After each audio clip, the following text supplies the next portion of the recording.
Hey, how you doing? How's it going? How we going there?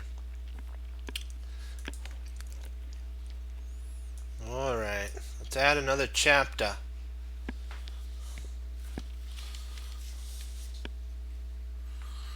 What's this one here today?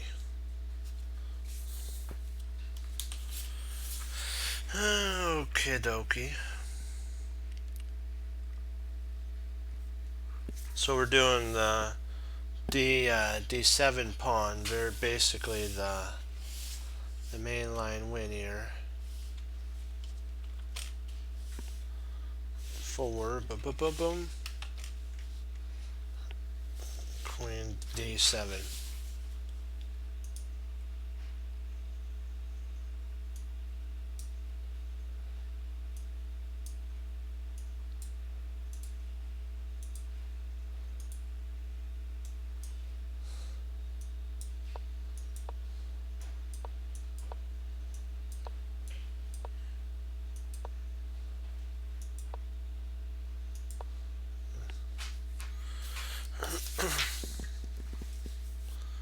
This move is a touch different to the cousin of B6, like what we talked about here. It's a little different than that.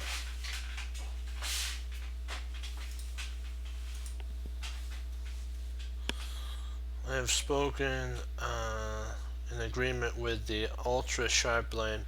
I won't play it very often and in turn and have agreed not to, and they agreed not to checkmate me. That's a big joke. This line isn't one of the theoretical um, ones that we're talking about, where if we grab and chronicle the move order, we face immediate destruction, basically. And this isn't one of those. Queen D7 kind of is an off line. A3, if Queen B, if Queen G4, then F5 is actually played because the Queen then covers G7. So this is a line. D7 does have an idea. It prevents the Queen from coming to G because of F5.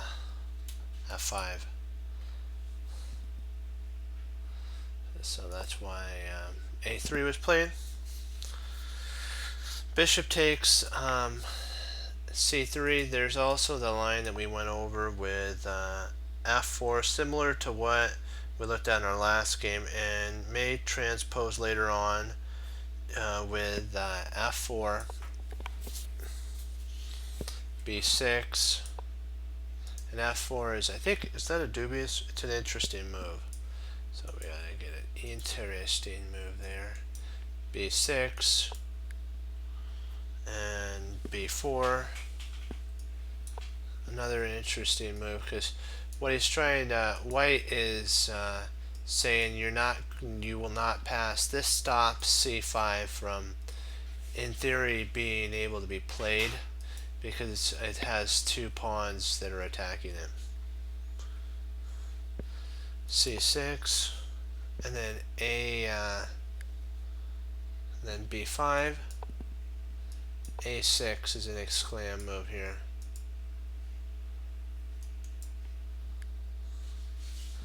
B takes C.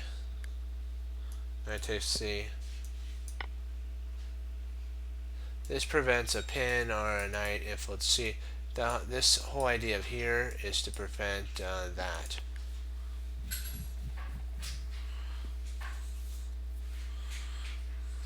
F6 and F6, F3. I mean, knight G, E7, and then bishop D3, H5, Harry castles, G6, bishop E3, knight A5, with the idea of hopping into C4. a4,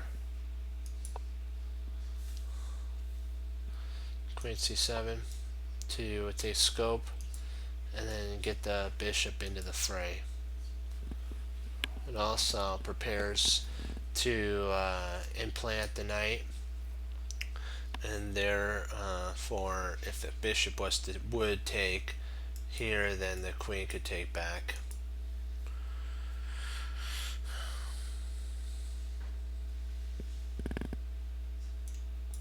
Knight e2, knight c4. There we comes. When black controls c4, makes up for white's kingside and central space.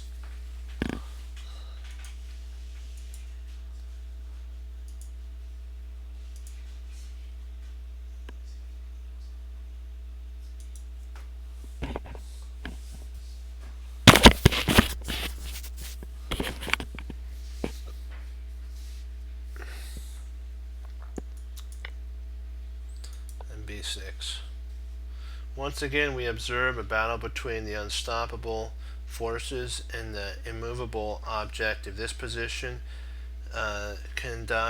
Consists of interceptions depending on the reader's style from a preconceived feeling of comfort from the black side. So what he's basically saying is black wants to trade off his light squared bishop for white's light squared bishop, and then take back and have the two knights and go for more of a closed setup. Knight f3. This move is too mild to worry black. So what they're saying is potentially this move here, f5, g3,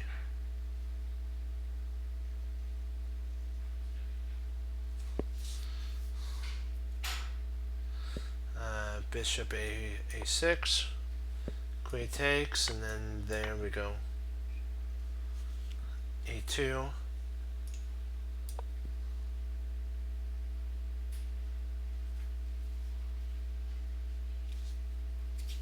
a2, and then knight b, knight f4, king f7,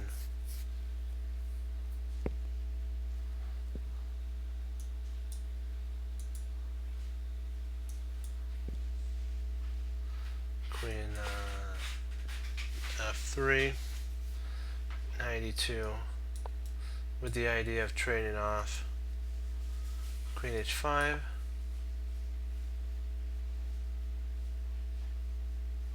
king g8, h4, knight b, c6,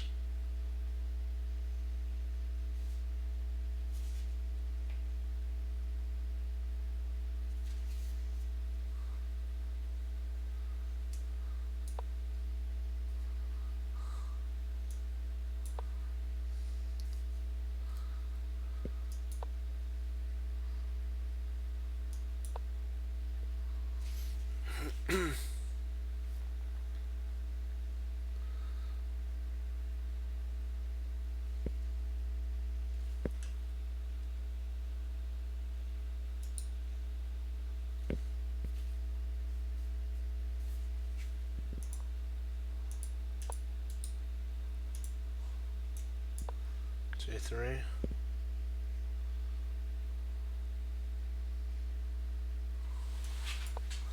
f7, h4, and knight a5.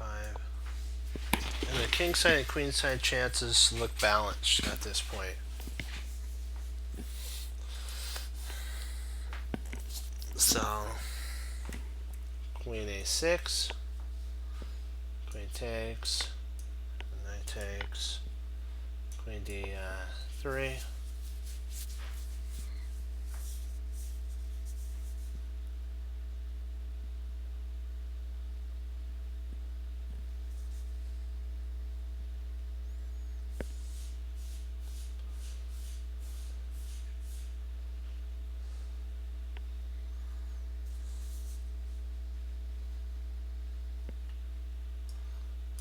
4.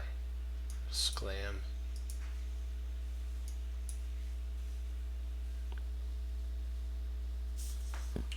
Alternate move is A4. 93, 97. Castles. Knight B8.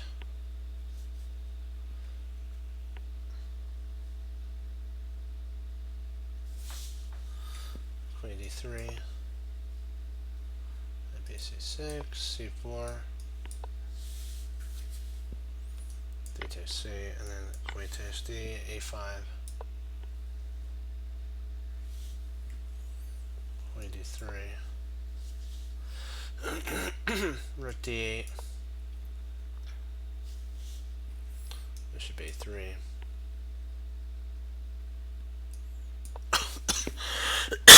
Excuse me. A6 or H6.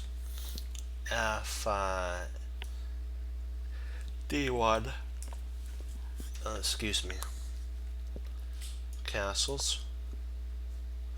Knight B4. B5. Rook F E8. Bishop B4. Knight E to C6. C3. Knight D5. Takes A. Knight takes A. H3. And Rook E7.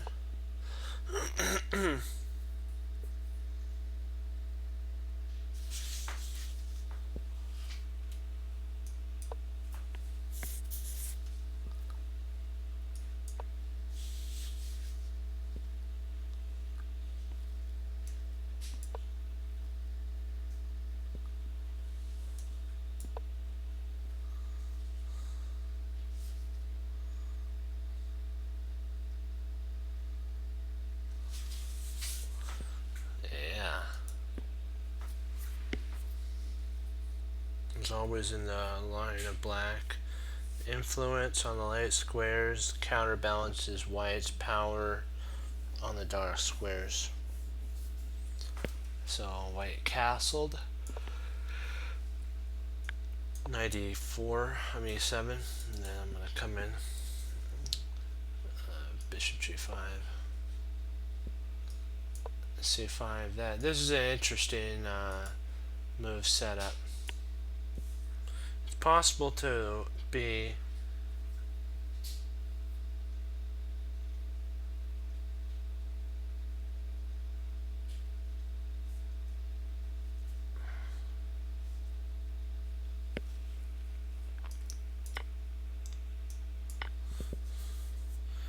white and black intends to the rhyme and rhythm of their moves. One, my king runs off to who knows where, which, as we understand, is dependent on the situation.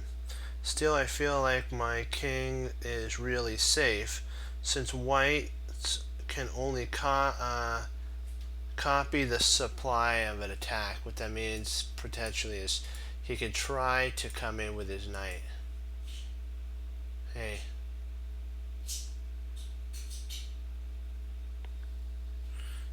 Yeah, so and also for now the center remains relatively closed.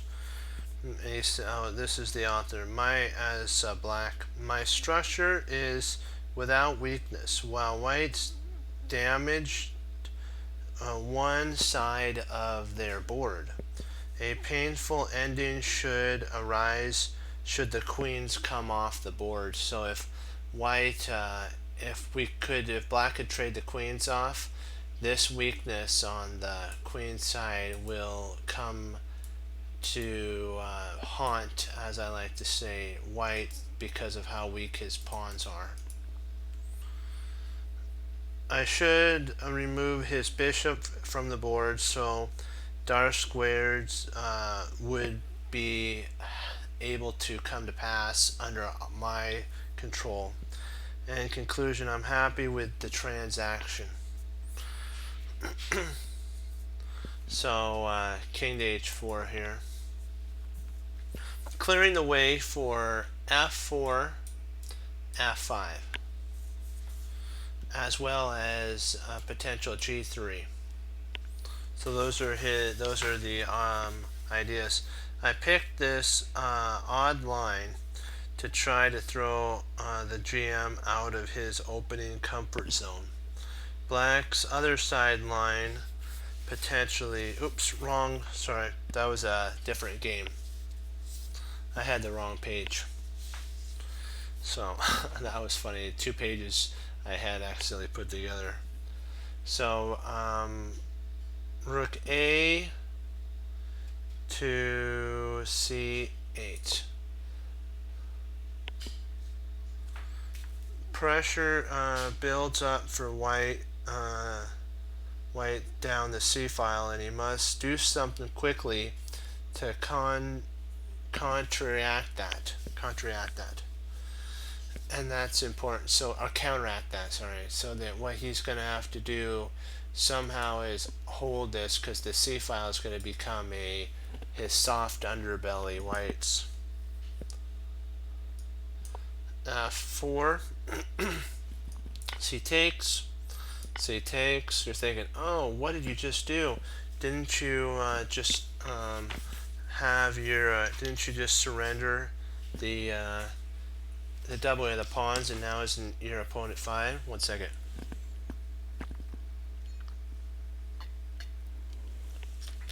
Well, yes and no.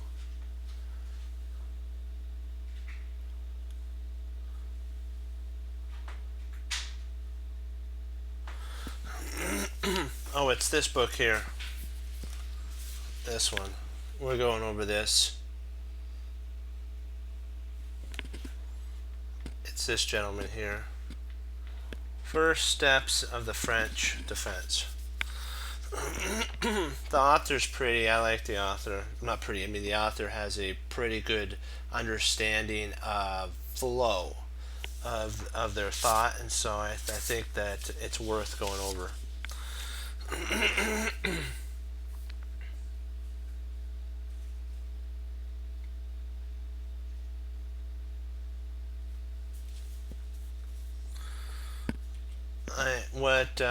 After this move here, the and then takes.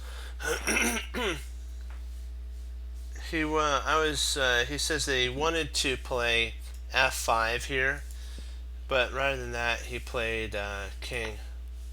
Oops, wrong move.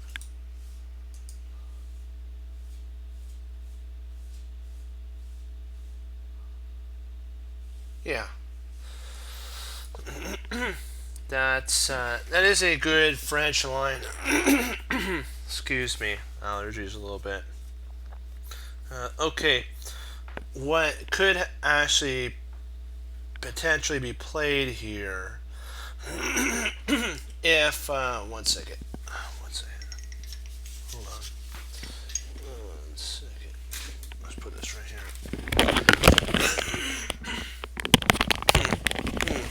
Frog in the throat there. Okay.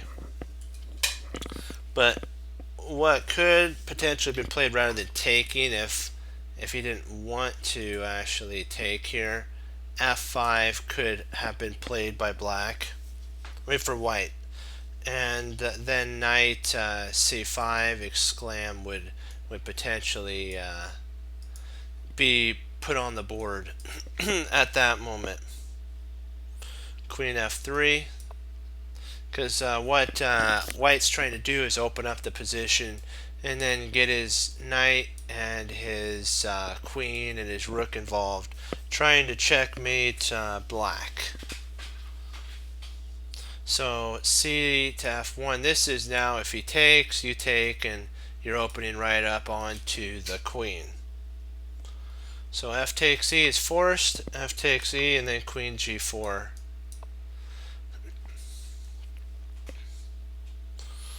G6 is so that potentially we may be able to if the knight ever moves, we can implant our rook and anchor it on f5, and then maybe trade off that way. C takes d now, and then knight to e4. This I prefer, actually, surprisingly. I like black here. So I think white did the right idea with taking. Queen g3 was actually played at this point here. And this is an interesting setup because this kind of sacrifice potentially would cause some sort of problems for white, because you're giving up a pawn. Is it worth it? Yeah. So black just grabs it with check. Why not? If you're allotted a pawn, go for it. King h1, and then g6, and your opponent does have g5. He played g5 here, which I don't really think is the best move. I think it's slightly dubious. A better looking move, surprisingly, is knight to g3, which is actually an exclam if you go down that line. And this kind of puts all of black's pieces on the queen side is set for 1. So white has the majority of their pieces on the king side. So that's kind of what this knight move does, is it reactivates the knight with tempo, and then allows again later on for the infiltration with the queen to g5. So a little bit too soon with the other move. Queen g5 now. King d7. Queen f6. And now this queen, this knight, potentially here, stuff like that could arise. H e1. This is so that if the queen takes, and then g5. With better attacking chances than the game's continuation. Yeah, so he played there. King f7. Queen f6. Excuse me. Queen c5. Exclam. Thank you. In such positions, the system is rigged in favor of black in this sometimes. The survival over all this is based on the queen being able to infiltrate back into the game. And if you are able, like what we talked about, to trade off the queens, it's going to be a painful endgame for white to play, because white has 3 pawn islands and black only has 2. So the one with less pawn islands usually are the ones that have an advantage in the endgame, usually.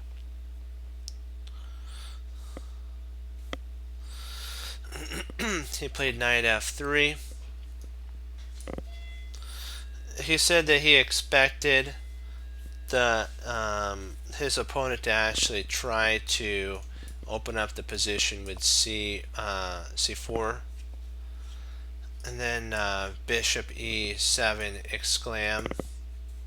C takes d.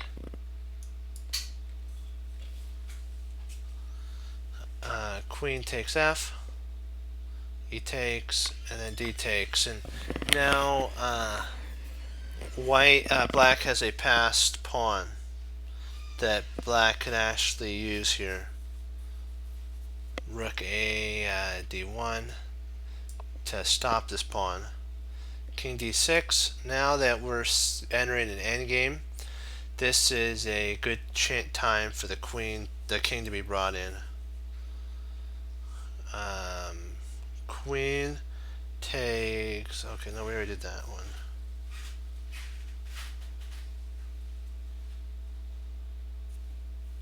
Hold on, c4.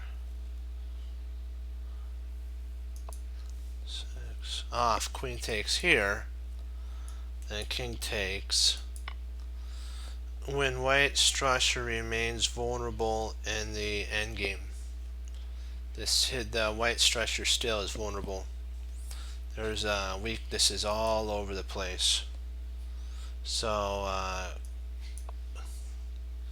queen e2, e7, there, h6, trying to get this other rook involved to make white trade. h6 is actually an exclam move because you're forcing white to exchange. This prevents the knight from coming in, and also prepares for trading queens. And white is forced to trade after rook c g8, like what the author just said and what we just talked about. So f5 here. This contributes to white's decline. This move made when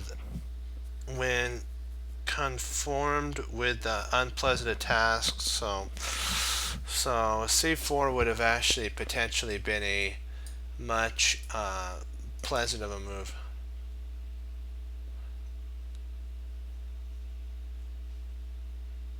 Yeah, black has stayed with a good structure. This is actually a mistake that is, in my opinion, close to a blunder here. Almost, because I don't think that there's enough.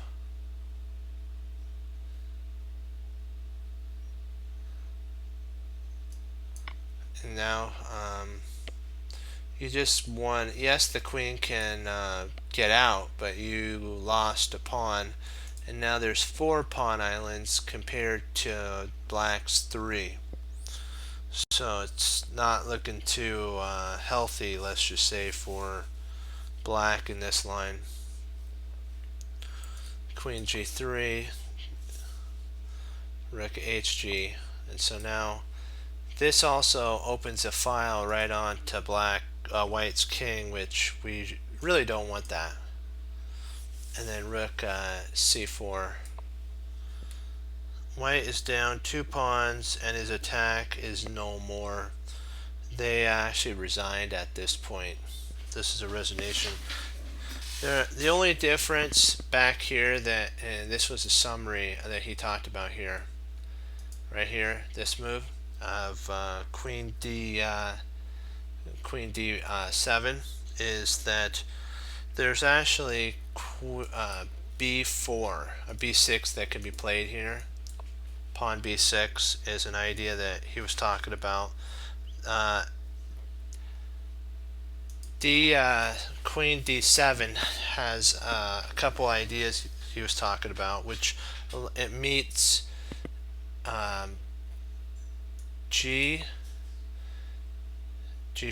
with f5, so that you're protecting the pawn, and the g pawn is protected by the queen, and you get to actually exchange off some of the centralized pawns, and you still have your dark squared bishop. So pretty good exchange there.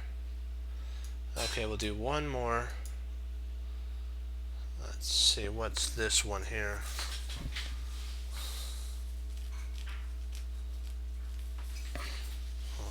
Here. Okay, so this is the main line setup. So the main line of the Winier.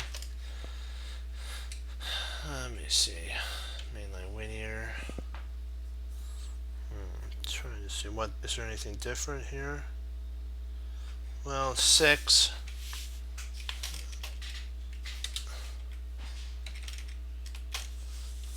Knight c6, which is an interesting move. There we go.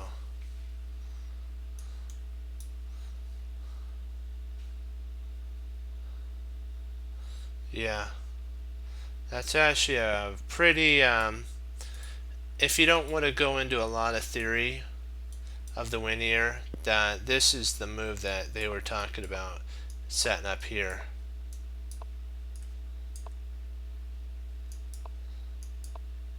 This move here. And then you can meet g4 with f5 and cover the pawn. It stops the Winier, and if here you just take and take, and now you have c5, you just what you would do at this point is b6, and if knight comes here, then the bishop goes to a6 and exchanges happen, and you come back and reroute your knight. But that's not what actually happened. This is what it went down the main line Winier, c5, and then knight c6 is an interesting move. You can actually go down that line if you wanted to. It works.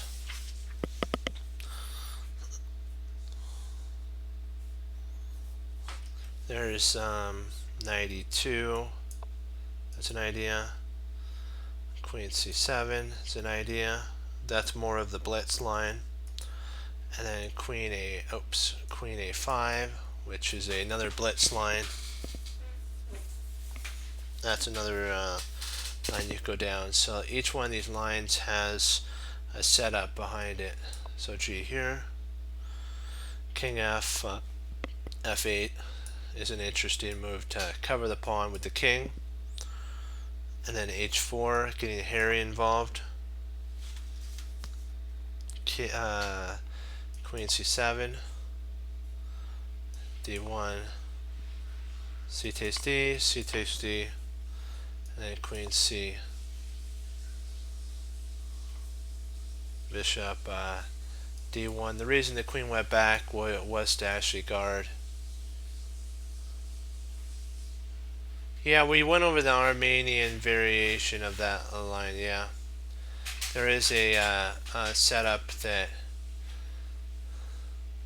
we actually went over that. This, if he plays here, you can actually go back to A5. The only stitch that the author said was it does displace your bishop, and you won't be able to later on fracture the queen side, and white does get some counterplay with via bishop d2. That's what the author actually talked about in that line. So queen d2, queen takes d4. Good thing we have a knight here, otherwise this would pick up a queen.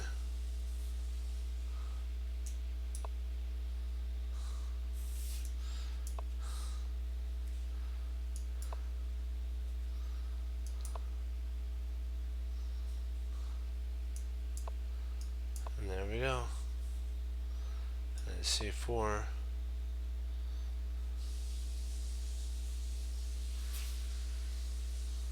It's a game between Kasparov versus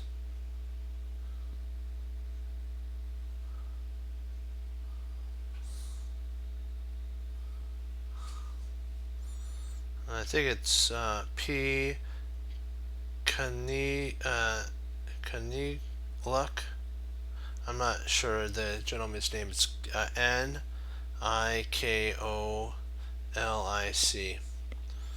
It must be a pretty famous player. So you take here, queen takes, d takes, and then rook c1. Hey, how you doing? Chess 360. And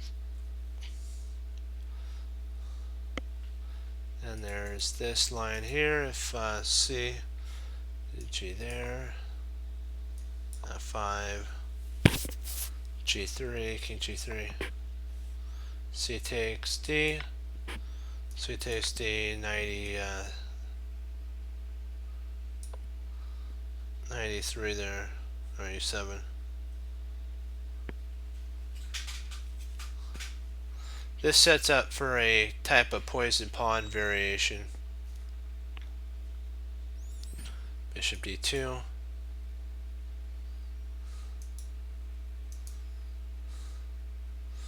See, this is an interesting line. If you were thinking about taking here, I believe this actually is a line that potentially would lose, if I'm not mistaken, because I'm thinking rook attacks the queen, then after you take, then the queen takes the rook on a1.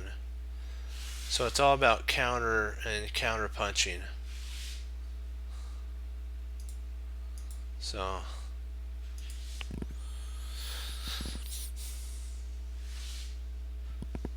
castle kingside, because now there's no, this threat is real, and there is no queen g3 at that check when picking up a rook.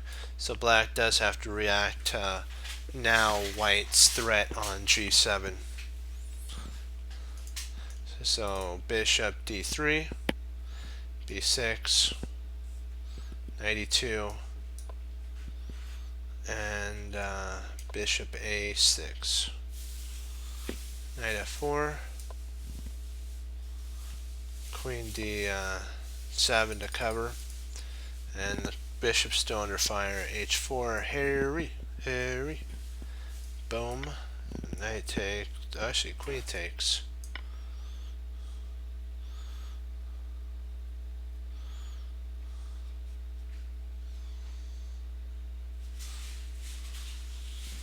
There's one more line we can go over.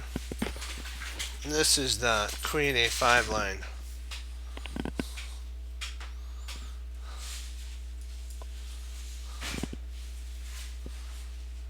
Queen a4, queen g4,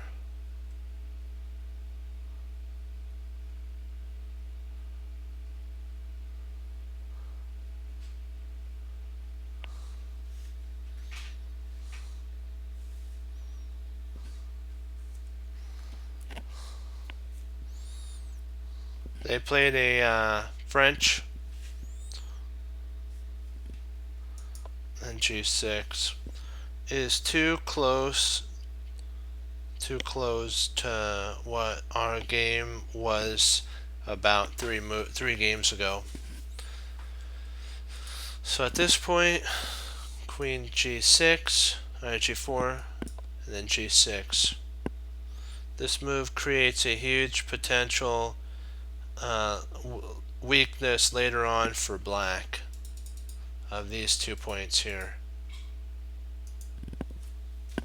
So knight f5. This is a game between the author. The author is actually playing this one as black. 1 second, let me get a drink of water and then we'll get started.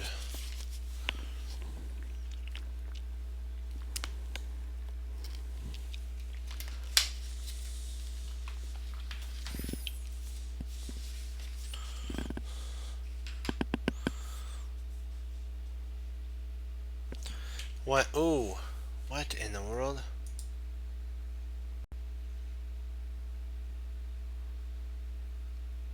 Wow, how'd that happen? That was weird. Okay. What they're saying though, oops, I need to turn the board, is that rather than knight f3, h4 exclam is actually a better move. This is a lot safer. White may get an edge with h4, queen a5, bishop d2, queen a4, h5 exclam, to try to undermine the pawn structure.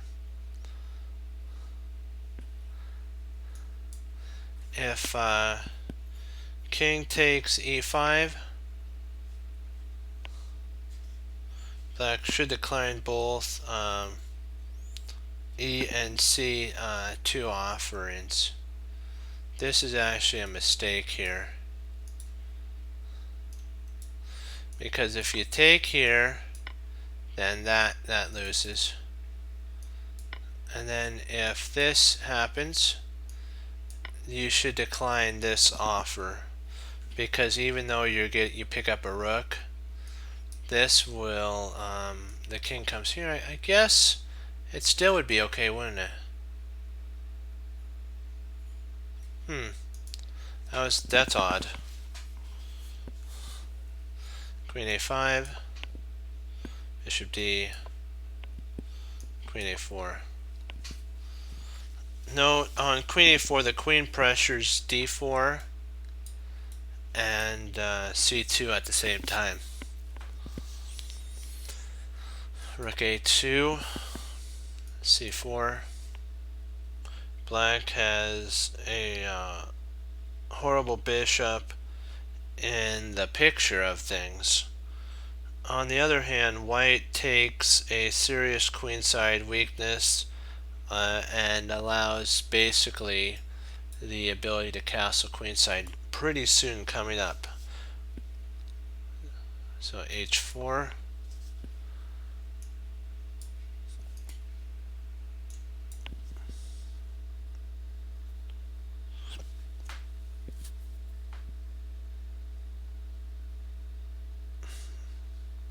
He says the statement "once upon a time" task here. He says, ask the reader to not just assert, but questions like, is this move based on reality? This move does have some teeth to it, but he's basically saying you got to ask yourself, when you choose a candidate move, is this move have some stories behind it? Does it have something that is worth playing?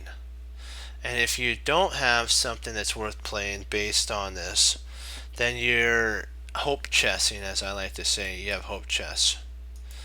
And this weakens the king side. The queen side is wrecked.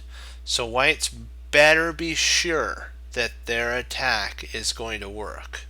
That's why he says about basically a fairy tale and a story.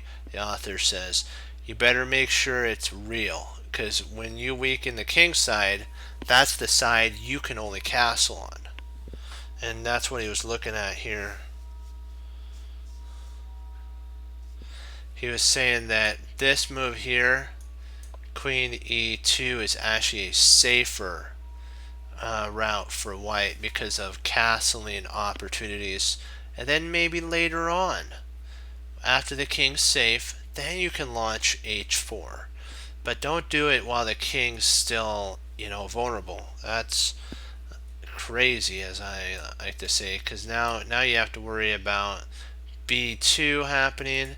Now you see the idea of bishop e2, so that if b5 happened, and let's say that we'll just say we moved a piece here, even actually that'd be a bad move, but now this move doesn't work because of castles, and even if we can't play b1 because we lose a queen at that point. So that's why he was saying the safer route would have been bishop to e2.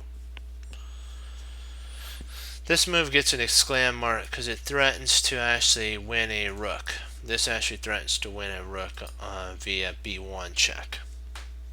So rook a1 now has to be surrendered, and queen infiltrates to b2 here. And now white's going to actually lose a pawn at this point.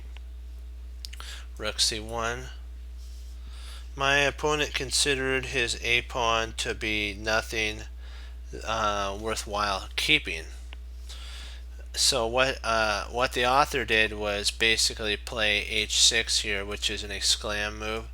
This shuts down white's idea of infiltrating in on on g5, so that if the pawn push, which is actually what he played, black gets g5, which was actually played in this line. It's to h6 is to meet a h5 with g6.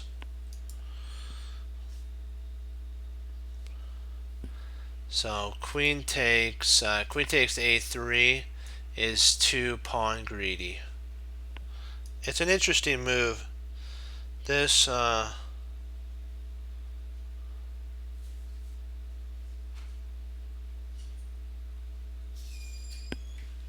yep.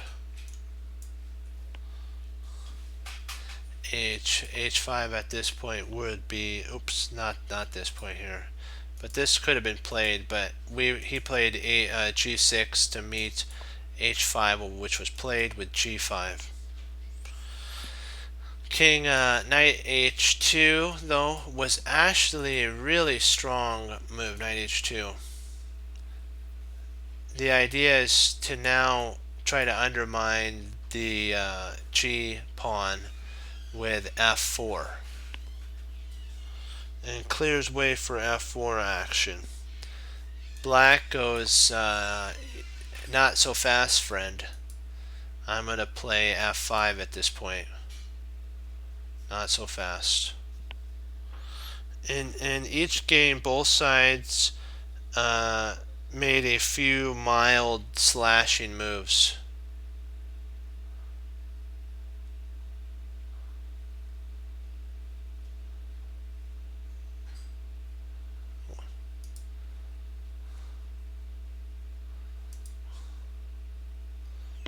Well, you know what? You gotta play okay. You always have to remember to thank the Lord for that gift. He's given that. I appreciate, the courteous comment, but I can't take the credit because it's a gift the Lord gave me, and so I want to honor Him by teaching. But I'm glad that you were able to win your game. That's always good. So both black and white moves here. Some of them were mild, the author said, because he's playing as black and his opponent is white, of course. So he played some, yeah.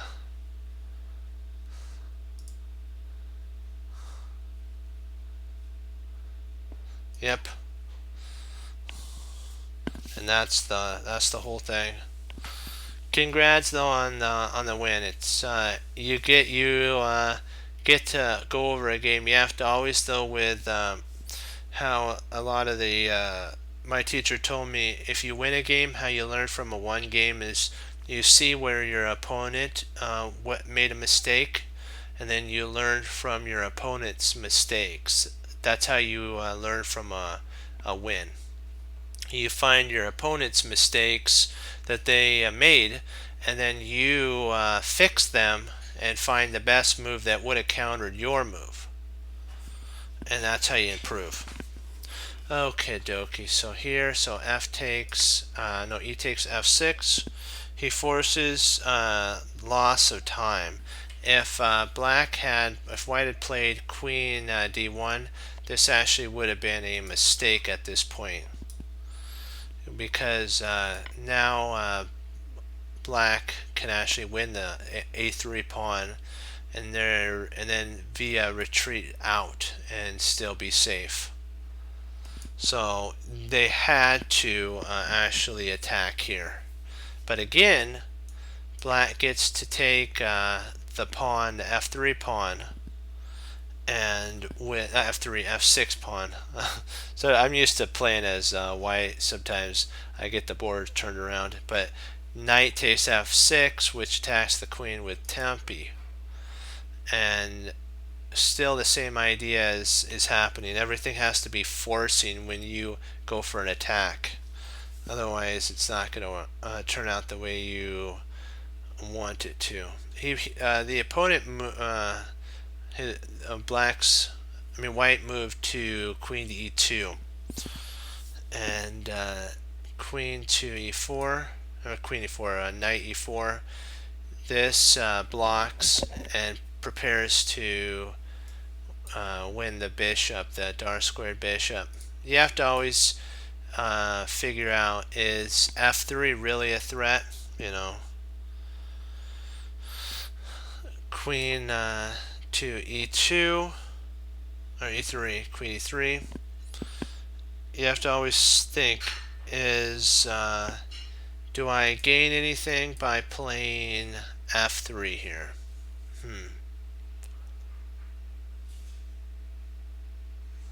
Is there a gain of anything? No, because we can't take this pawn because the bishop protects. Oops, the bishop protects this pawn, so we can just retreat the knight out. We provoked a weakness, so that's why the queen moved to e3, and bishop went d2, d7 here. Now we could actually castle queenside and hold and be better than our counterpart opponent white. Surprisingly, this is pretty amazing how black maneuvered enough to get castle queenside. G4 and then castle queenside and then f3. Now f3 has some point to it. Knight g5, g3. Now the king's safe, and next idea is potentially we can drop our knight to f5 at this point, attacking the queen and putting some pressure, more pressure on the king side. Okay, g3. All right. Rook h3.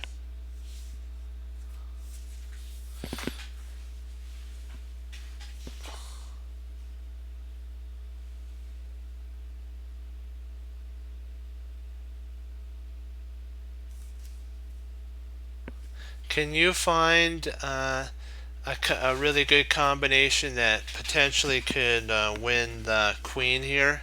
Not win the queen, but cause a potential to win the queen?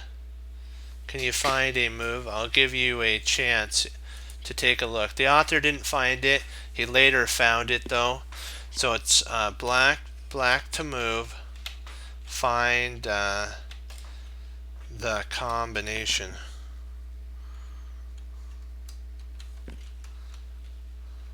Find the combination. Black to move. Find the combination. There's one move that's a double exclam. Basically, this is a double exclam move. It's a double exclam move. And I'll give you a little bit of time to take a look. I'll be right back.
e5.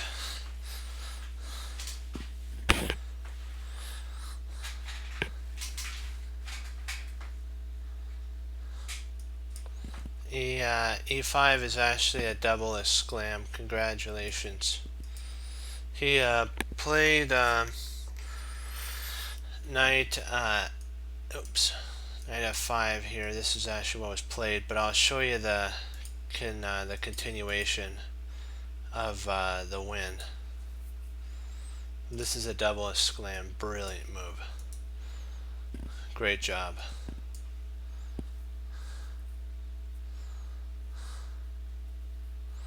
The e5 is a brilliant move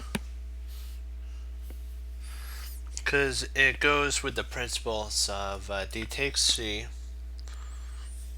bishop takes g, g takes g there, h e f4, and then h takes bishop takes h5 here, and you're actually destroying white at this point. This is a devastation. This move really caused chaos in white's camp because it takes, bishop takes, rook takes, and if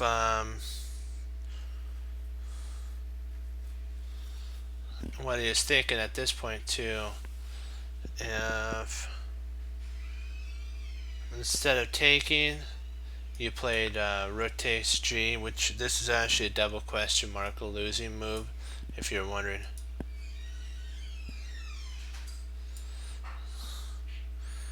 Because e takes d, queen f2, and d takes c3, bishop e3, and then d4, and black wins, because if white plays there, you then have bishop takes the knight. You can actually play, first of all, probably better would be winning the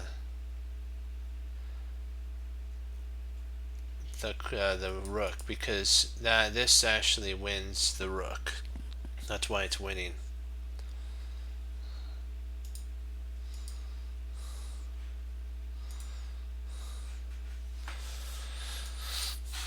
This is actually a dubious move here. It's not. It's just that's the author said that he didn't play this. It's all based. He said it was a fear. He was afraid of his position a little bit, and so he made a move based on fear instead of actually a winning idea. Queen e2.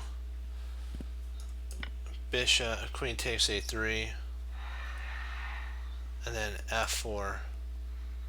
This is actually an exclam move here. The author played queen f2, or not f2, queen e7. F takes g, or f, g, h takes g, and then knight to e5. Knight takes e5, queen takes e5, and then g4, bishop f4, queen c6 was actually a mistake at this point. Losing my equilibrium, he says. Now white's attack grows he didn't say this, but I said leaps and bounds. Rook at h1, and then king d7. Another fine, he says, mess I got myself into. He said he should have actually played a little better. Knight c6 back here. Knight c6, along with the A and then the C is a quick use precision weapon, precise weapon. Okay, so we'll put this here. So do you want to go over one end game, or do you want to do some puzzles? Which one do you want to do? Puzzles or an end game?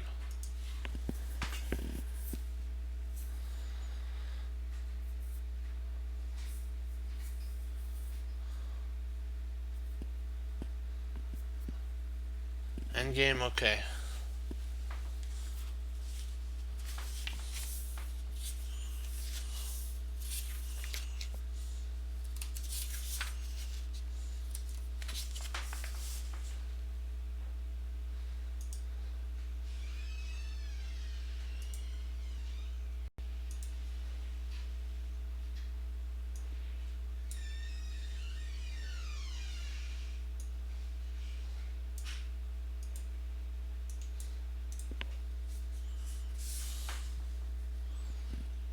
This is an end game with Magnus Carlsen, so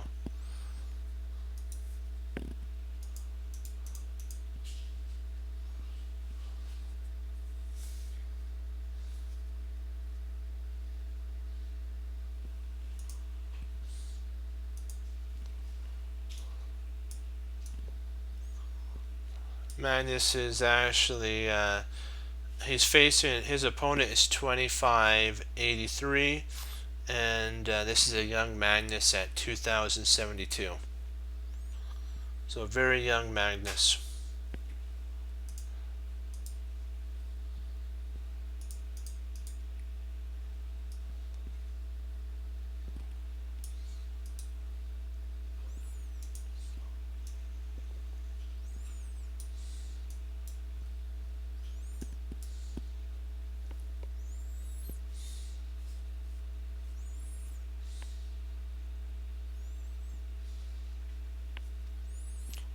Left to move.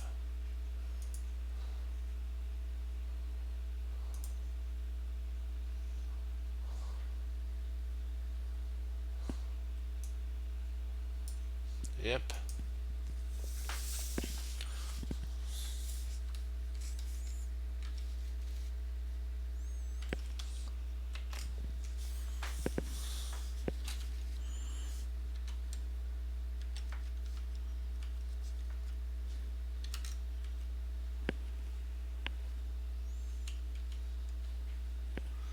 Let me make sure I got that right. There we go.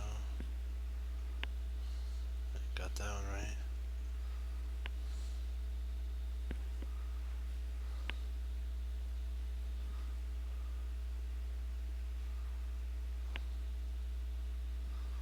Yep.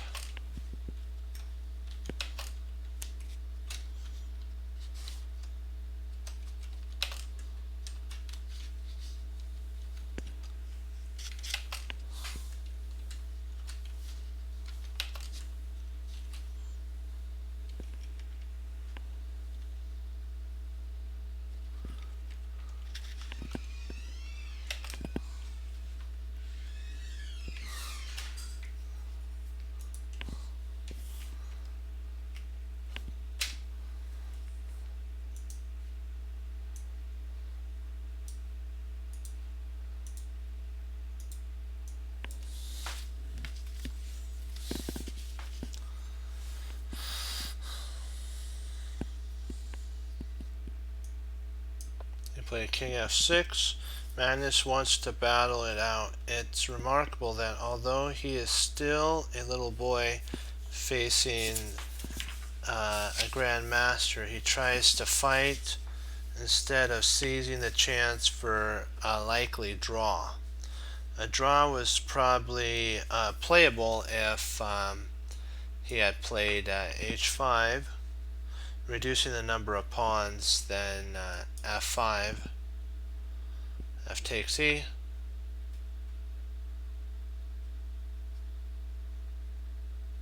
oops,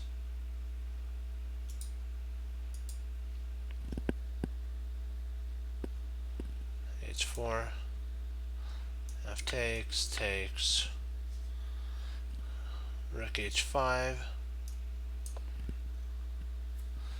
rook d4,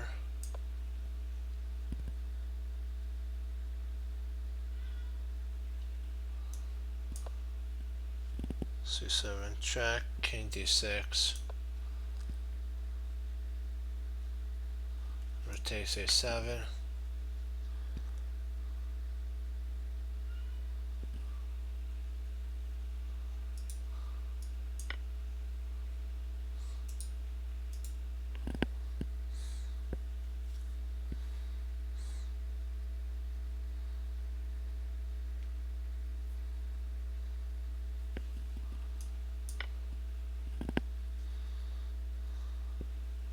takes g2.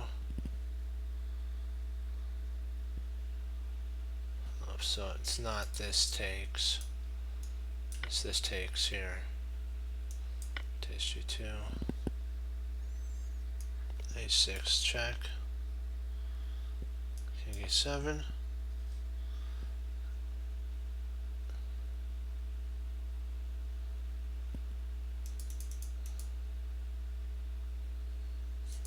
I'm missing some here, let me see. There. Rook h5.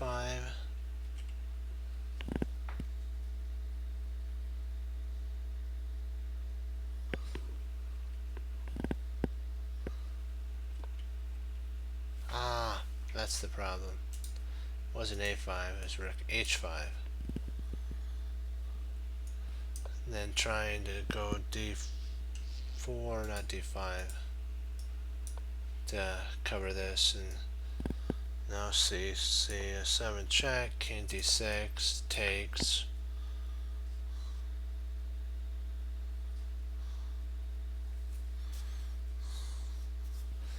rotates g2, a6 check, there we go, king e7, rook h7 check, king f6, a6 check, king to g6 wins.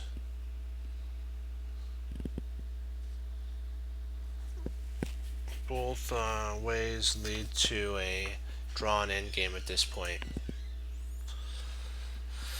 So rook a5, 2, and then Magnus plays for rook b7, which is actually, in this setup here, a dubious move.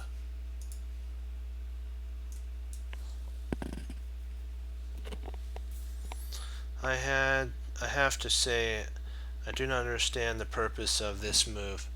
Black would be safe if he started the race right now. If he had played h5 here, b4,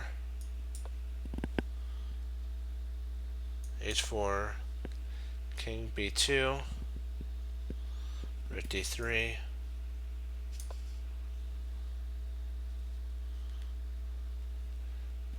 a4, g takes, rotates g2, rotates g2. Huh? What am I missing here?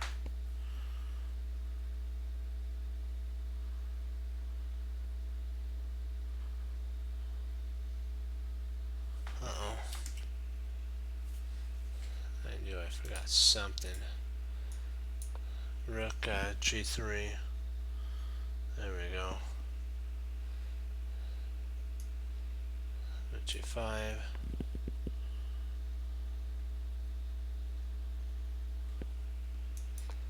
a5. Rotates g2. Or g3. H takes g3. Rotates check. Oops. Not that. F takes check. King takes. Then b5. And then f4. And the race is even at this point.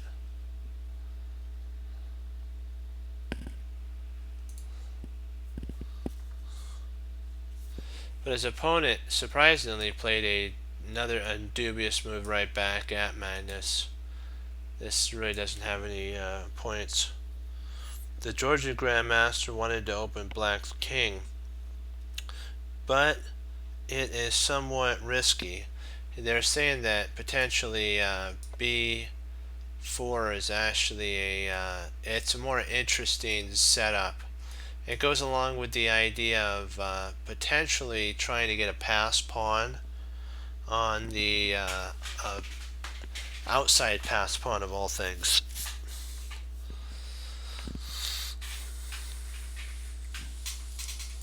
But now that this was played, Magnus was able to go e5 here.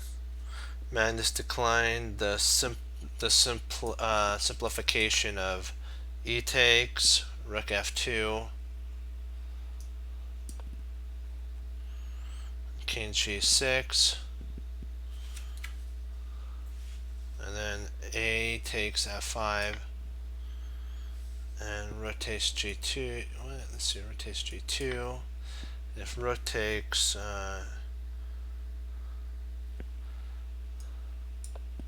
rook f6, check, king g7, rook takes f7, check, king takes f7, rotates f7, rotates g2, check, and the position would be considered a draw at this point.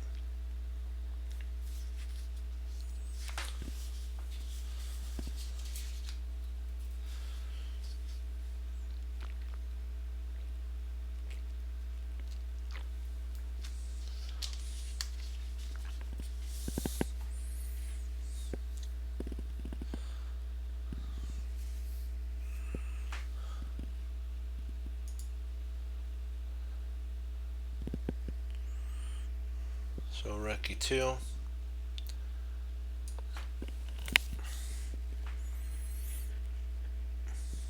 rook e7, which is another dubious move type of setup.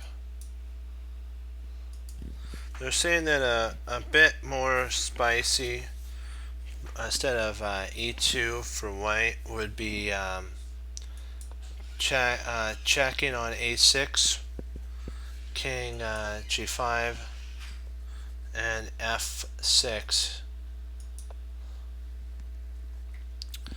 h5,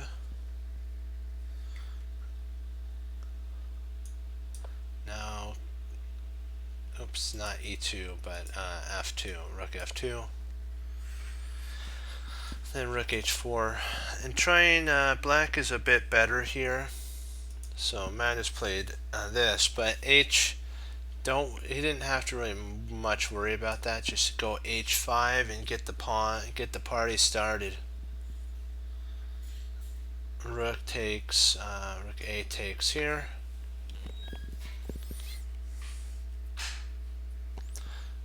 rotates g.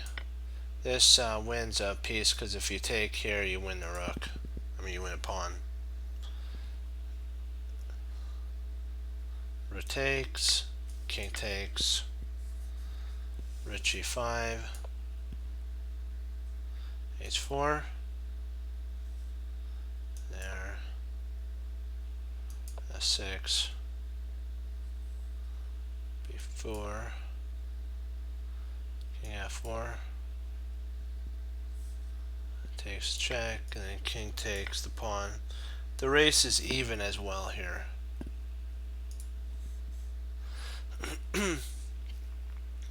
Rook a6 check is an exclam setup here.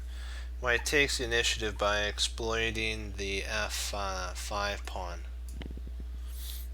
It is poison. Taking it would cost the h file. King g5. Because if he takes here,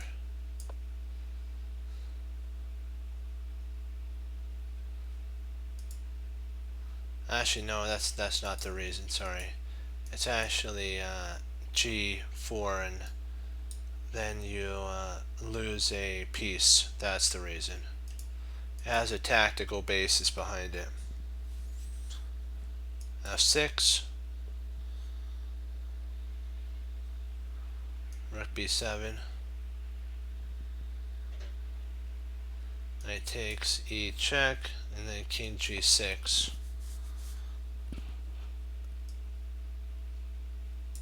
Rook e7.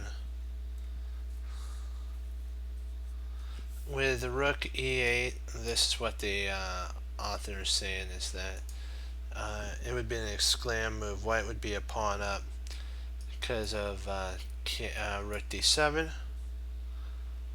g8 check, king f5, b4, rook d2 check.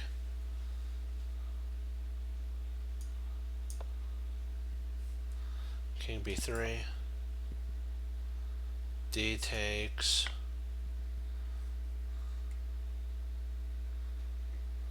takes, and then rook takes a6, a7. And white is faster in the race, as proven by final gen table-based program. And so here, if h5, rook g8 check, f5, b4,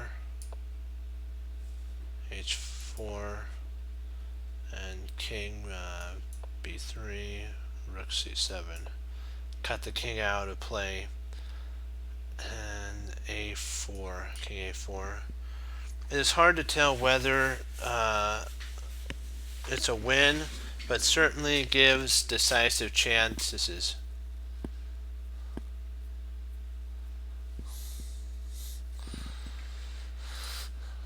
So, mine is played b8 here. b6 is on rook b6 is an interesting move too. E takes, rook takes a6, rook takes a6, rook takes g, a4, and h5 would be near even. White wins or black wins if they can hold. It depends who wins in this line.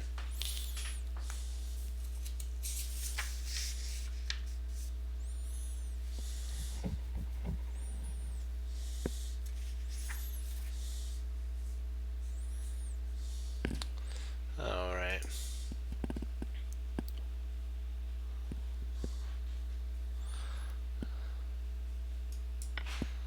A takes a7.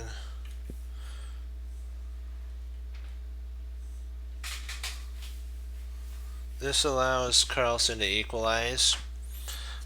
Much better idea is actually rook e2 exclam. This holds on to the material advantage and would give white time to push his queenside pawns. Rook b7,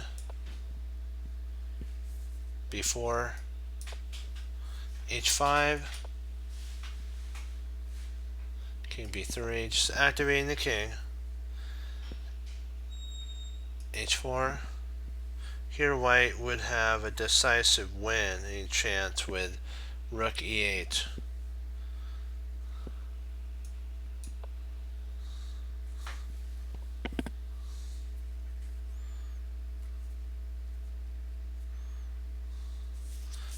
That game was it would have been, there was actually two players that played a similar game in Singapore, so but it got adjourned.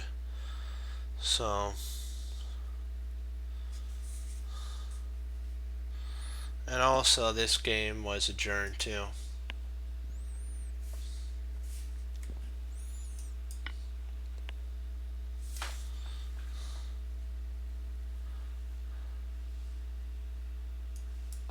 b8 takes, and then h5 exclaim, black is faster. Magnus wastes no time by taking the f pawn, but pushes his own pawn quickly. a4. Rook g3, rook g4. Magnus wants to use his rook activity. He wanted to, if he pushes instead here, then rook b8, h3, rook h8, h2, a5,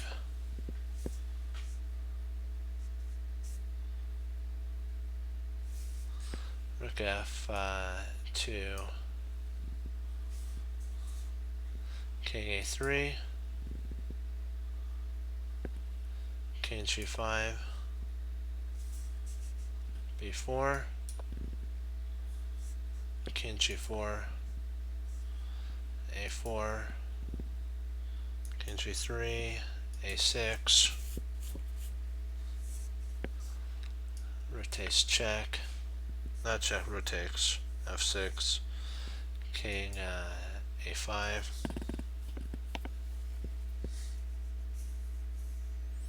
rook f1, then b5 now. Yeah. If h1 equals queen, rotates,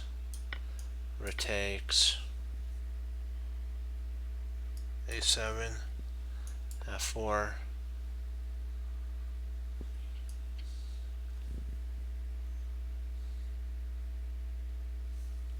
b6, rook a1 check, king b5, f5,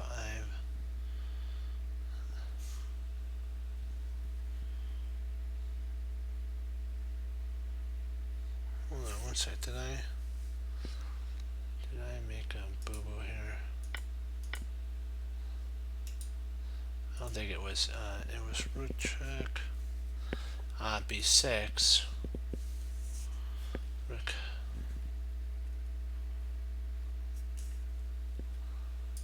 b5, f5, a7, f4, b7, rotates a1, b8 equals queen, rook e7 exclam is a theoretical draw at this point.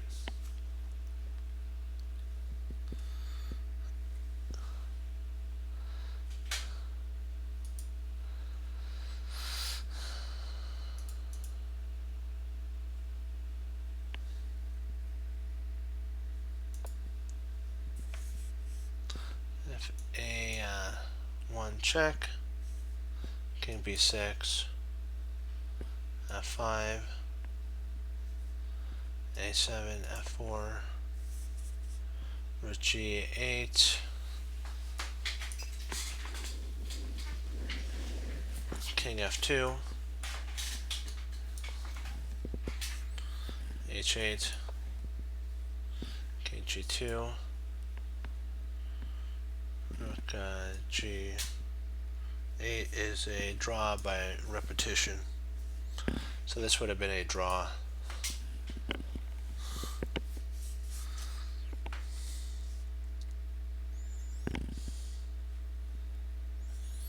a3, h4, rook b8,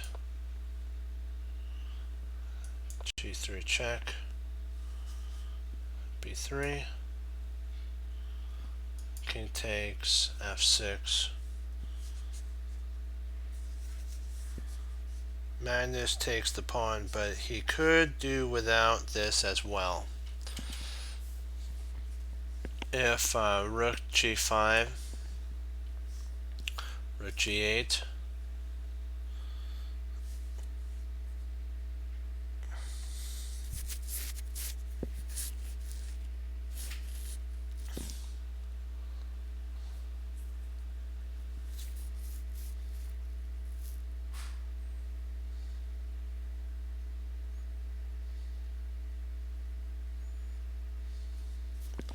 king f5, exclam,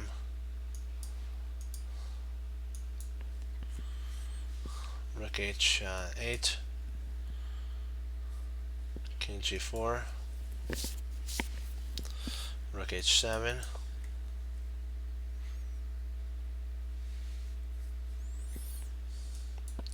rook h5,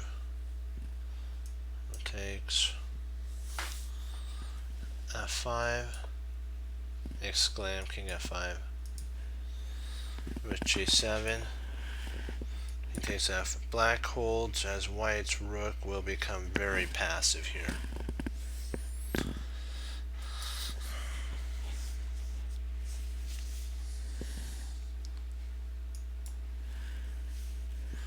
Rook h8, g5, a5, rook e3,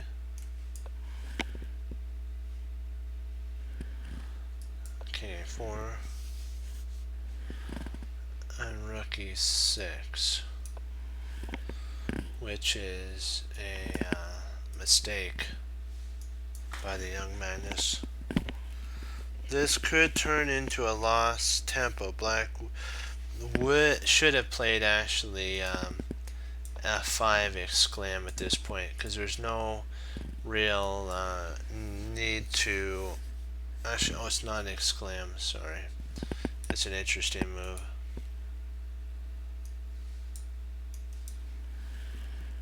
a6,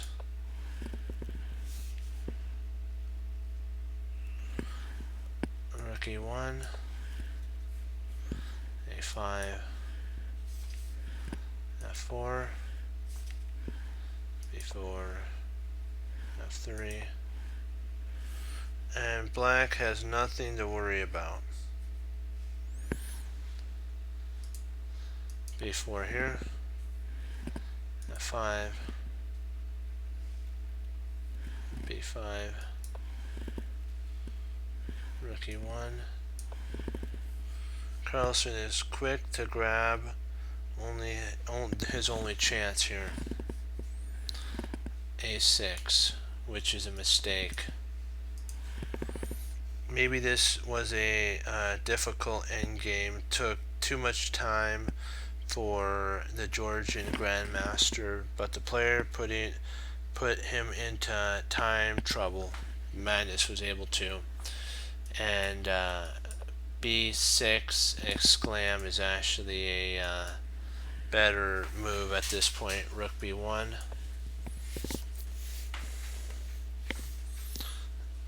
rook h7,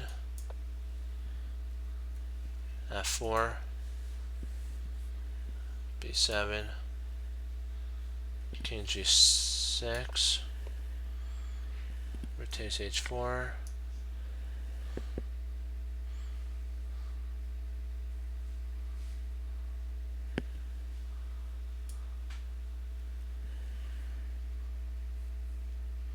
black has lost the simple king b4.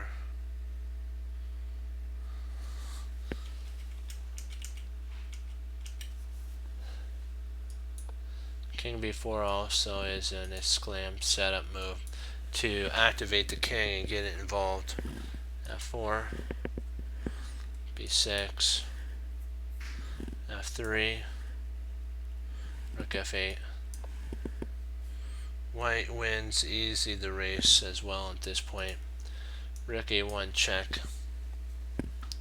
King b4, f4. Black could also push his h-pawn.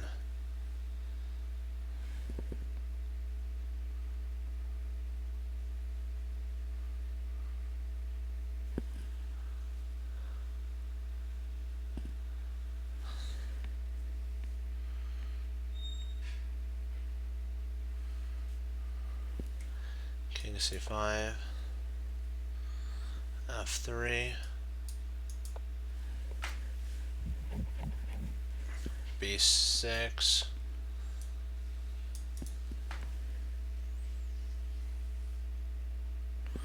rook a5 check. But let's go back to f4 before f4. Make sure. King g4, c5, h3, b6, rook a5 check still, comes in, king d4, rotates a6, b7, rook b6, equals queen, rotates, e2, h2 with a draw option that's gonna come to pass.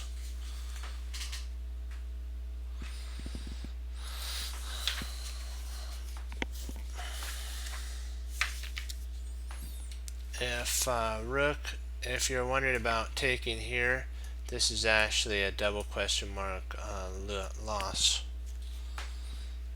b7, f2, b8 equals queen,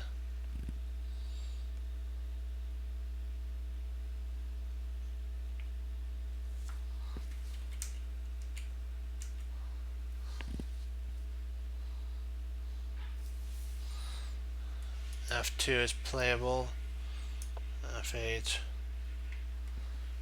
rotates a6. Oops, how did that happen? That was f8. Rotates here.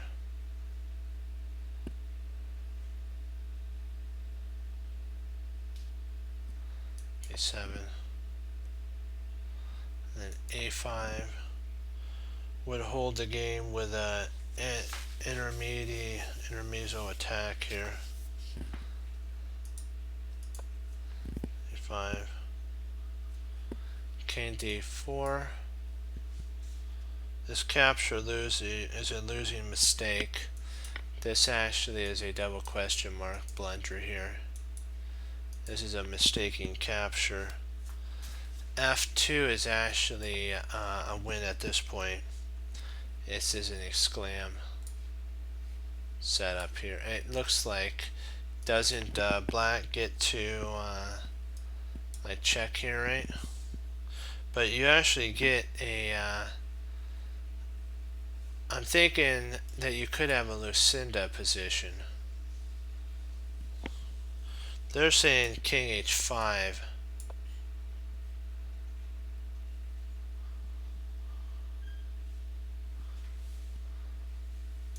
I'm thinking king f4.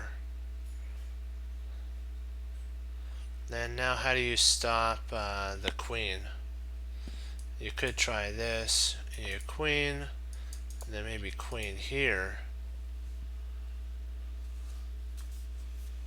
So they're going h5, rook f8, and then you can actually take, which would easily hold as well.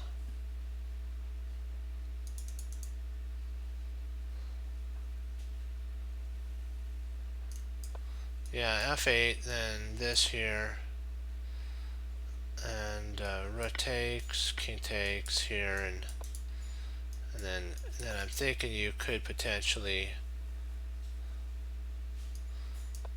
and then you got that there. And so I'm not sure if this is actually a win or not. I'm thinking you potentially have a draw at this point.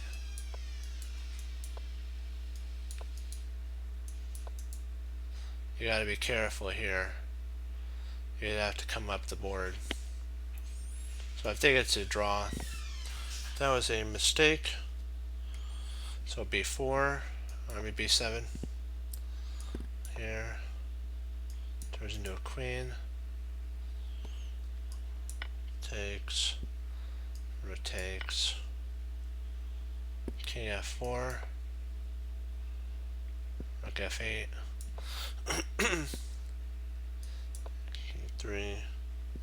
And king 3. And at this point, in the early part of the endgame, Magnus wanted to battle it out rather than settling for a respectable draw against his opponent, who was a very good grandmaster. At this stage of his career, Magnus played endgames well despite his inaccuracies. His position only became interparable after, I don't think I'm pronouncing that right. The word is IRREPARABLE. So after the move, then on move 55, which is an accomplishment against a player of such high caliber. Indirectly, Magnus was in an excellent environment for chess, as he was able to play tournaments with very good professional players. Many chess parents can't afford this, and also he has the ability to score enough points to meet those players in an open tournament, facing players such as KACHEISHVILE, faces one to do the very best and raises one's level a lot. So if he draws, he gets a lot of points. In some games in 1991, Magnus was able to outplay his opponent with a lovely tactical play. For instance, he was able to chop a pawn off from Baderon, who was rated close to 2,500. But Magnus was also outplayed tactically a few times. In general, he tried to win his games by tactical rather than positional means. In the opening with white, Magnus usually started with e5. So in the opening, Magnus started with e5, e4, and played main line even against the Sicilian or the Ruy Lopez. In my opinion, he deserves a lot of credit for that. Magnus also opted for main lines when he played closed openings.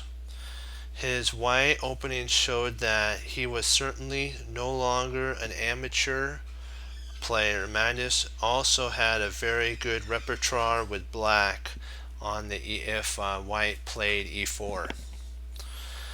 He played the Sicilian e5, switches between the Petrov and the Ruy Lopez on d4. He played the Nimzo Indian on the d5.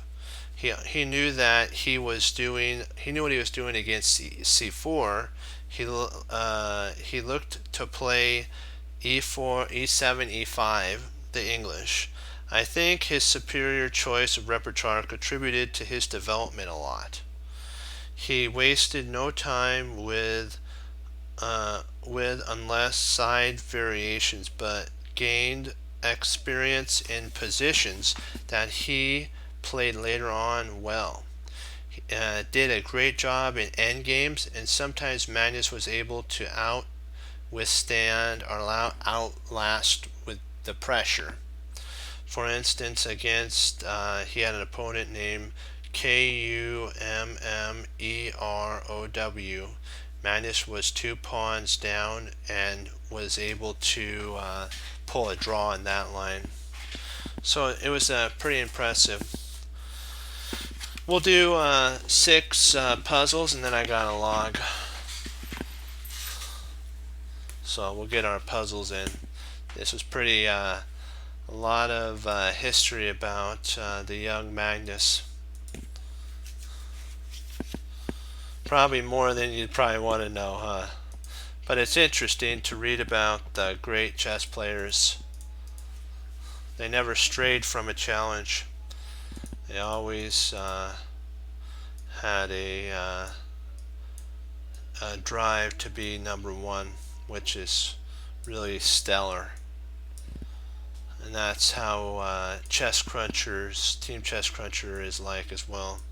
We have a desire always to strive to honor the Lord with the talents that He's given us, and that's what we do. Okay, white to move mate 2. White to move mate 2.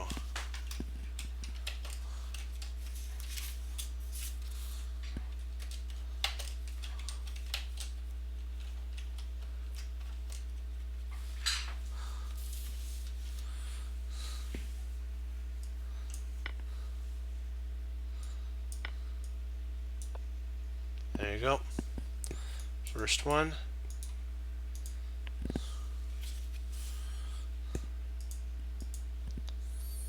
That was a walk in the park.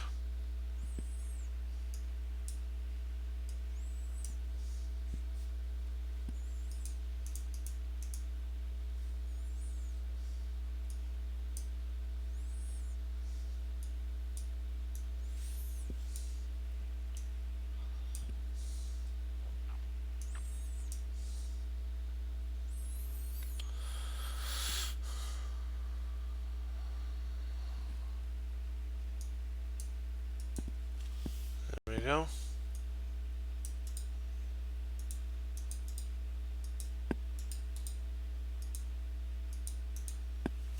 There you go.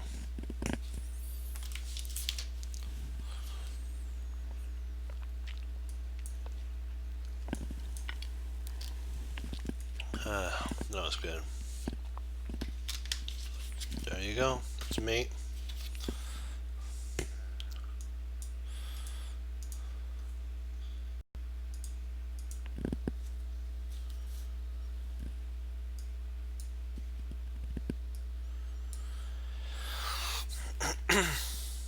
Oh boy.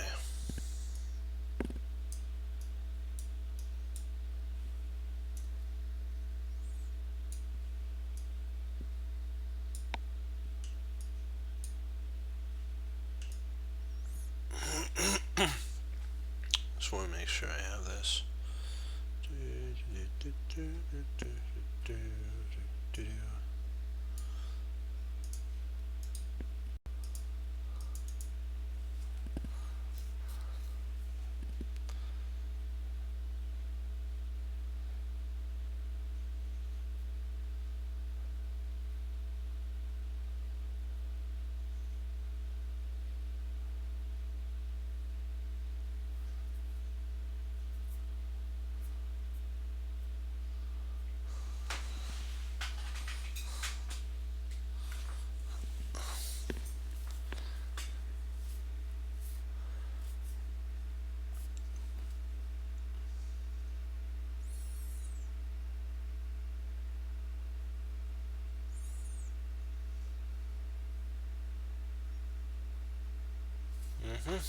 Good job.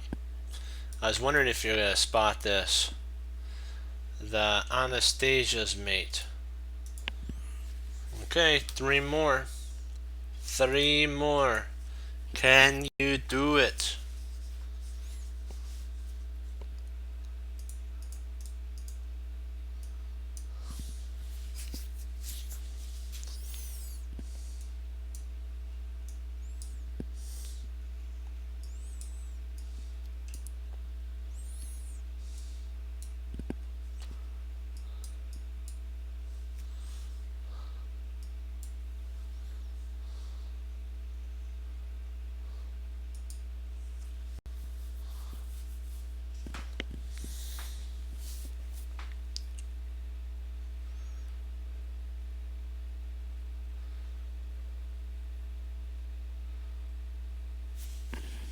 This one should be a walk in the park too.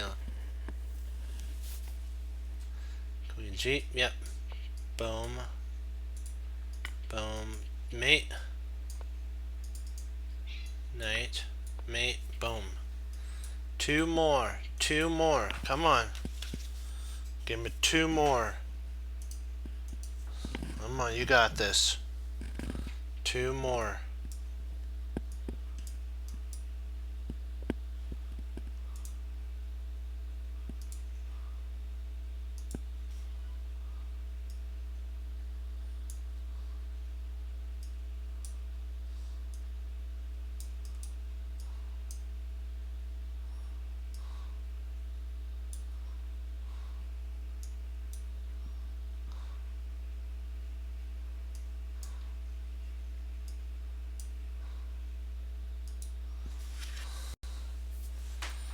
Come on, one more after this one. Come on, one more.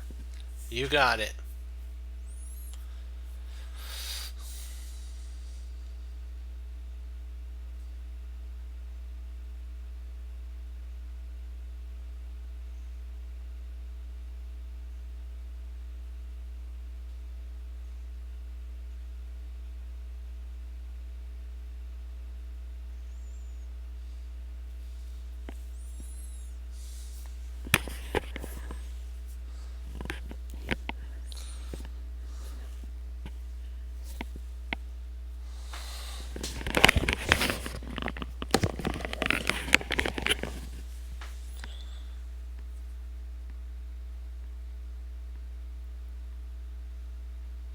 Yep.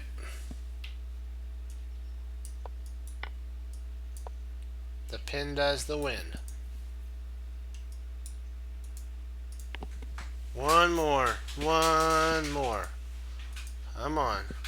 We got it. We got it.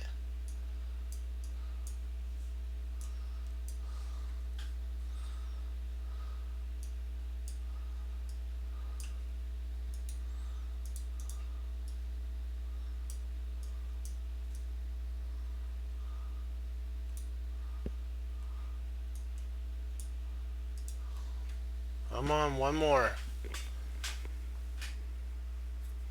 This one's a fun one. You gotta love this one. And then we're done.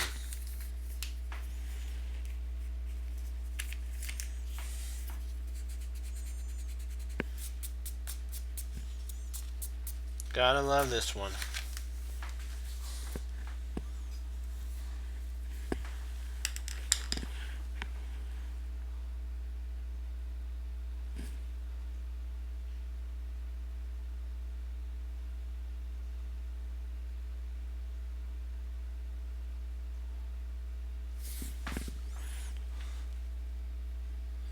It's actually this here, rook takes, and then rook f8 is mate. Boom.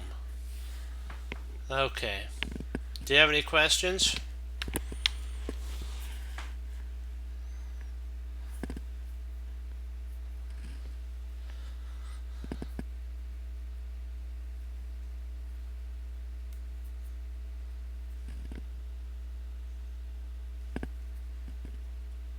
You got any questions?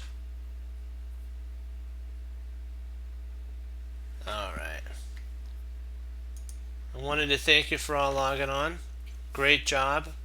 That was the quickest we've went through those puzzles. Excellent work. Remember that mistakes do not, you have to remember, treasure your victories and learn from your losses, and remember that mistakes do not define you. It's how you handle the mistakes that define you. It's a hard, I gotta say, that's a really hard concept to kind of stomach sometimes with games. You're like, why, you're winning and all of a sudden you get in a locked position and you lose. That's not fun.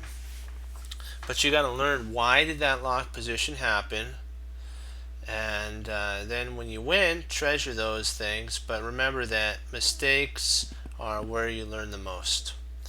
And that, I know that's a concept that really isn't promoted a lot, but on Team Chess Cruncher it is promoted. We want to learn from our mistakes so that we're not doomed to repeat them again. Remember what Bruce Lee said: he didn't fear the person who practiced 10,000 individual kicks, but he feared the person who practiced one kick 10,000 times. So we have to remember that every long journey begins with one small step, and every small step leads to that crossing the finish line. The turtle and the hare is a great, our tortoise and the hare is a great example of that. While the hare slept, thinking that he's going to win, the tortoise crossed the finish line with the next reach, and he became the winner because he didn't let things distract him. He kept his focus on the prize, the mark of our high calling, which is the Lord Jesus, always.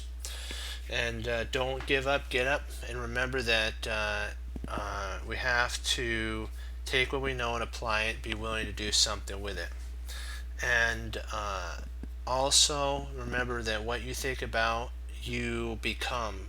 because you start acting that way. So if you think positive thoughts, if you think successful thoughts, if your thoughts are on the Lord Jesus, then that will be the direction that you go. You'll start seeing through a different, instead of like as it is written, through a glass darkly right now we see, but when we see the truth face to face, then it'll be all worthwhile. Let me see here. There are, like Bruce Lee did talk about plateaus in life. There are plateaus, and the hardest thing to do is to break through that plateau. Like in Alice, she had to realize that there was a way out, and I always think of the Lewis Carrollson book of Alice in Wonderland. It's really interesting. It has some chess built into it. That she starts out as a lonely pawn, and her goal is to get to the other side and queen, and she meets a knight and a rook and all these different pieces along the way. It's interesting, the book. One time I read it, and I haven't read it in a while. I don't remember everything about it, but it had a lot of chess in it. So let me see here. I'm trying to think. Did I forget it? Oh yeah, don't forget when you sit over the board, don't forget to put on your Grandmaster tactical glasses, and make sure that your moves actually have a purpose and a plan behind them. Don't just move out of fear or panic or time pressure. Try to get a plan, even if it's just developing a piece. Just get a plan. And I think that's about it. I think that's it. Now we're going to do our chest cruncher-ism of we hang up our coats, we hang up our hats, we sit down and study when most won't chest crunchers do. And that makes all the difference. And as Wesley So says through the Lord Jesus, and as I say, God bless, and I'll see you next time on Chest Cruncher TV. Have a blessed morning, afternoon, evening, and Lord willing, I'll be back on tomorrow, and we'll keep pushing forward and doing some more the first steps of the French, and we'll do some Magnus Endgame, and we'll do some more chess puzzles and improve. Great job, Team Chest Cruncher. 2 thumbs up. Hoorah, be blessed. Remember what Hannibal Smith said? He said that you should always be the one to push the position. Know what your opponent's going to do before they even do it, and push it towards your plan. And when it does, and you get a win or a draw, you get to say this: I love it when a plan comes together. Go Team Chest Cruncher. Hoorah, be blessed. Remember, honor the Lord Jesus always, and keep pushing forward and doing His will. Bye bye. I'll see you tomorrow. Be blessed.